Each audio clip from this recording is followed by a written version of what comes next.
Je connais Ouais, pas ça du tout. s'appelle Vers les étoiles. Et Allez, vas-y, on t'écoute. tout le monde dit c'est génial. Alors, il y a plein de gens, parce qu'Aurélien, t'es pas le seul à être venu me dire ah regarde ça, moi j'ai vachement bien aimé, c'est super. Et sur Allociné, ils ont l'air d'être assez enthousiastes aussi. 3,7 de moyenne, tu me disais, Tony? Sur Allociné, ouais. Ce qui est une bonne note, hein. Par comparaison, bon, après les chefs-d'œuvre, par exemple, Peaky Blinders, c'est 4,7, Breaking Bad, je crois que c'est 4,8. Ouais, Bon, là, on parle genre des meilleures séries de tous les temps dans la plupart des classements, quoi. C'est évidemment qu'on est en dessous, mais 3,7, c'est honorable pour une série. Donc voilà, une série Prime Video. Moi, j'ai essayé de regarder, malgré les bonnes critiques qu'on vient d'évoquer, bah c'est compliqué, hein. Sur la promesse initiale de récit, au moins vaguement SF, on nous vend quand même de la science-fiction, vers les étoiles, c'est comme ça que ça s'appelle, choisit de nous narrer à la place la vie passablement inintéressante d'un couple de retraités qui a une sorte de Stargate vers une autre planète dans leur sous-sol, information dont ils ne font rien depuis plusieurs décennies. D'ailleurs, des informations, il ne faudra jamais que le spectateur cherche trop à en obtenir à ce sujet, puisque nous n'apprendrons absolument rien, ni de cette planète, il n'y aurait, je cite, rien là-bas, selon l'un des protagonistes. On nous donnera trop tardivement, donc c'est-à-dire dans les 10 derniers épisodes 10 dernières minutes du dernier épisode, de vagues éléments de réponse. Mais voilà, et au sujet des portes, c'est pareil, on apprend vite fait un petit peu leur fonctionnement, mais pourquoi elles sont là, qui les a mis là, vers où elles vont, pourquoi il y en a qui communiquent entre elles, mais pourquoi elles vont sur ça. Jamais on n'aura aucune information en 8 épisodes, 8 longs épisodes, 8 épisodes de 52 minutes. Hein. Donc voilà, à part qu'il existe une secte qui semble les vénérer et les protéger, quoi que ça veuille dire, voilà, c'est tout ce qu'on saura. D'ailleurs, petite parenthèse, je trouve qu'il est hautement improbable, admettons que tout ça, ça existe. Je trouve ça hautement improbable qu'aucun gouvernement de la planète se soit jamais rendu compte de l'existence de ces téléporteurs galactiques, puisqu'il en existe plusieurs qui communiquent entre elles, alors qu'une poignée de fanatiques avec 2 fusils à pompe et demi semble gérer en loose dé tout le game des portes, tranquille. Les mecs, ils ont une camionnette, 2 fusils à pompe et c'est bon. Donc, bon, admettons, c'est dur de suspendre son incrédulité quand même. Hein. Le rythme de la série, on va en parler, il est aussi lent que les retraités dont elle suit le quotidien. La réalisation ne décolle jamais au-delà du purement fonctionnel, hein. Les rares scènes d'action sont assez lamentables. Hein. On reparle de la lutte, l'épisode de baston entre guillemets dans l'épisode final, qui est un exemple de ratage. Alors je sais, il y a des personnes retraitées, mais il y a quand même des mecs où c'est plus ou moins des mafieux d'une secte de fanatiques, donc normalement ils devraient être un petit peu plus déter. Alors Aurélien, toi tu me disais au sujet de cette lenteur que la série était contemplative, mais même pas. La seule chose qui nous est donnée de contempler, c'est ce que j'expliquais hier, c'est le putain de papier peint de la maison des protagonistes. Il est vert pistache pour information, je désapprouve ce choix de couleur. L'explication la plus simple, c'est que le monteur lui-même mais c'est qui cet homme glissant s'est endormi là dans la salle de post-production. Et merci à l'instant Prévost qui nous raide avec une armée de 7 personnes. Bienvenue dans Sérivore. J'espère que vous avez passé un bon live. Donc voilà, seul point positif de cette série, To the Stars, vers les étoiles, c'est les acteurs qui font ce qu'ils peuvent, hein, en dépit d'un script qui les amène à la fois loin et nulle part, comme leur portail alien à la con en fait. Alors on a J.K. Simmons qui est célèbre pour ses prestations dans Oz et dans Whiplash. Je vous ai plein de fois parlé de Whiplash, qui est pour moi un film qui sur la forme est admirable. Et merci pour le follow. Et donc J.K. Simmons qui est parfait en vieux grincheux, Sissy Spacek qui lui donne la réplique qui a été révélée en 76 pour rappel pour son interprétation de Carrie dans le film éponyme de Brian De Palma qui a été oscarisé dans un autre film, etc. Donc le casting est bien, hein, et elle le contrebalance plutôt bien avec une prestation un peu plus effacée, un peu plus dans la retenue. Mention spéciale. Elle a quel âge, Sissy Spacek maintenant? Je vais regarder en même temps. Dans la soixantaine par là. Ah, je voyais ça plus vieux. J.K. Simmons, il a 67 ans.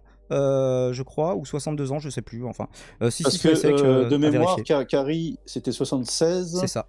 Bon, elle était jeunette, donc ouais, t'as sûrement. Je vais vérifier. Eh ben, je t'invite à vérifier.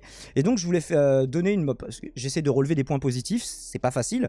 Une mention spéciale à Julieta Silberberg dans le personnage de Stella. Voilà, en mode un petit peu d'éther, un petit peu à la Reva, puisqu'on parlait tout à l'heure d'Obi-Wan.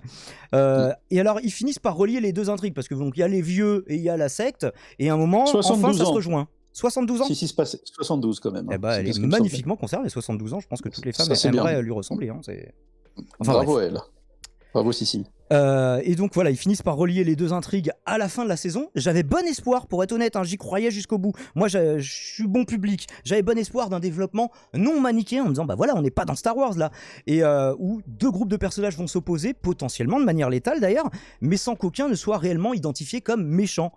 ou mauvais, et ben encore raté, ils finissent par faire tout l'inverse, avec une rédemption des gardiens de porte, on va les appeler les portiers, littéralement sortis de nulle part, sauf pour un, parce que lui c'est le méchant très vilain, donc... Bref, est-ce que la série est à recommander ? Et pour qui ? Bah honnêtement, je vois pas. Hein. Moi, comme je vous ai dit, je suis bon public dès qu'il y a de la SF dedans, contrairement à des séries policières où là, il y a intérêt à ce que ce soit vraiment de très bonne qualité pour que j'accroche. Mais même moi, je me suis endormi, physiquement endormi à chaque épisode. Les 8, hein, moi c'est ma série. Par contre, si l'ASMR ne marche pas sur vous, mettez To The Stars avant de dormir, vous allez vous allez pioncer à point fermé en moins de 7 minutes, je vous le garantis. Alors peut-être qu'on peut conseiller To The Stars à celles et ceux qui apprécient les longs récits sur des personnes du 3e âge qui font des courses à la supérette, qui vont chez le docteur pour voir si la santé ça va, qui bricolent des trucs dans leur garage. Public de niche, hein, assurément. Pour les autres, bah, je vous suggère d'économiser 416 minutes de votre temps, ça fait presque 7 heures pour information, et à la place, bah, allez pêcher, hein, comme il disait Bégodeau, ou remater Battlestar Galactica pour la 8e fois, biturez-vous la gueule, même n'importe quoi, ce sera toujours mieux que de passer 7 heures devant To The Stars, au titre d'ailleurs parfaitement mensonger, hein, puisque des étoiles, nous ne verrons globalement que l'abri de jardin qui les dissimule. C'est sans doute moins cher à filmer qu'une exoplanète, et To The Cabanon ne serait certes pas un titre très vendeur, quoique beaucoup plus honnête pour cette série Prime Video, à laquelle je décerne la note de je passerai pour la saison 2 sur 20. Et voilà, c'est tout ce que j'avais à dire sur ce sujet. Aurélien, toi qui es mon contradicteur sur ce sujet, toi qui as adoré cette série, toi pour qui To The Stars est le nouvel étalon de la série de science-fiction. Quelques arguments. C'est ça, en fait, j'ai l'impression que t'aimes pas trop, toi, la science-fiction intrigue. T'es plutôt science hard SF, quoi. T'aimes pas trop quand c'est un peu, tu sais, que ça met le flou, qui est là, tu sais, ça met le temps de poser les trucs. Tu veux direct qu'on rentre dans le bain. Mais pas direct, mais au bout de 8 épisodes, on nous explique toujours rien, c'est fini. Mais c'est les 8 épisodes qui t'expliquent tout petit à petit. C'est ça le truc, c'est que chaque épisode, tu dois chercher ce qui te montre dans l'épisode 2, ça résout l'épisode 1 un petit peu, et petit à petit, tu résous dans l'épisode suivant ce qui s'est passé dans l'épisode d'avant, tu vois. Et tu construis. Moi, c'est ça que j'aime bien, tu vois, c'est quand les mecs c'est quand on ne sait rien. Ce genre de gars, en fait, le gars qui a créé la série, ou la miss, ou le couple, ou les 2 hommes qui ont créé ça, ou les 2 femmes, je sais pas, eh ben, tu vois, j'ai l'impression, tu sais, qu'ils ont écrit la série pour faire un truc sur 8 saisons, tu vois, et que déjà, c'est préparé. Alors, certes, ça va mettre du temps. 8, 6, 7, 5 saisons, je sais pas. Les personnages vont mourir avant, hein, c'est de vieillesse. Non, je pense pas, tu vois. Concrètement, moi, je sais déjà comment elle va être la fin de la série. J'ai déjà une idée de ce que c'est la fin de la série et tout, comment ça va finir. Mais je sais pas, c'est l'intrigue, tu vois, être là, me poser. Mais en plus, moi, tu vois, j'ai pas été comme toi, j'ai regardé en une nuit, donc c'est pas pareil que toi. C'est ce qui m'avait saoulé dans Lost, c'est que tu te poses des questions, et encore Lost, il te donne quand même plus de trucs, tu vois. Mais bon, il y a eu plus de saisons pour développer, mais c'est ouais, c'est quoi cette fumée noire, tout ça. Bon, je veux bien que ça reste cryptique des fois, je veux bien qu'on te livre pas toutes les clés en main, mais là, juste tu te dis, tu te poses une question dans l'épisode 1, et 8 épisodes plus tard, en fait, j'ai toujours aucune information. Par contre, je connais toute la vie de ce couple de retraités, leur fils qui est mort il y a 20 ans, et ils sont tristes, et elle pensait le quitter, et lui il découvre ça, il est triste, et il a un voisin, il est chiant, et il joue au billard en buvant des bières, mais on s'en fout, putain, je veux la porte des étoiles. Mais non, mais justement, c'est ça qui est chiant. Je comprends ce que veut dire Aurélien sur le côté science-fiction métaphysique. Toi, je pense... mais il y a ni science-fiction ni métaphysique, hein. Mais voilà, c'est ce que je voulais dire. Toi, tu préfères les choses un peu plus speed. Pas forcément. T'aimes pas que ça traîne. J'aime bien ce qui est contemplatif, justement, mais là, il n'y a pas de contemplatif. Ouais. C'est comme je disais, on voit l'intérieur d'un couple de petits vieux, quoi. T'as pas accroché. Après, je sais pas si vous avez vu le film de Denis Villeneuve, Premier Contact. Vous avez vu ce film ? Le Premier Contact, si, ça passe, oui. Le rythme est lent, mais il est justifié. Mais là, effectivement, ça rejoint plus le côté contemplatif de la science-fiction. Ah, c'est pas contemplatif. Va contempler cette série, Tony. Ose revenir me dire que c'est contemplatif. Ah non, mais après, moi, je l'ai pas vu, la série. Donc, c'est ta punition. Moi, je pense que toi, t'es plus dans le côté métaphysique. C'est pour ça que je te parle de Premier Contact, que j'ai adoré comme film. Et là, il y a plus de méta, quoi. Et le côté comme ça, lent, rythme lent, il se passe rien, bah oui, c'est chiant. Premier Contact, c'était le truc avec la nana de Superman, là, de Man of Steel. Exactement. C'est ça ? Ouais, avec qui découvre plus ou moins ses pouvoirs. Enfin, parce que tu sais pas que c'est des pouvoirs au début avec les flashbacks et tout. Ouais, c'est ça. C'était un bon film. Bah, moi, j'adore bien, mais beaucoup aimé aussi. Denis Villeneuve, c'est celui qui a fait Dune, hein, pour info, et il fait des bons films. C'est un Québécois très très bon. Enfin voilà, pour To The Stars, il y a quasiment aucune critique sur YouTube, donc voilà, on vous en livre une de plus, peut-être un peu moins enthousiaste que les autres, mais non, vraiment, j'ai essayé. Mais Ça si n'est pas c'est possible. bien, c'est justement ça, Mais tu vois, qu'est-ce qu'il y c'est a que de le bien truc au début. Argumente. Mais c'est ça, par exemple, Aurélien.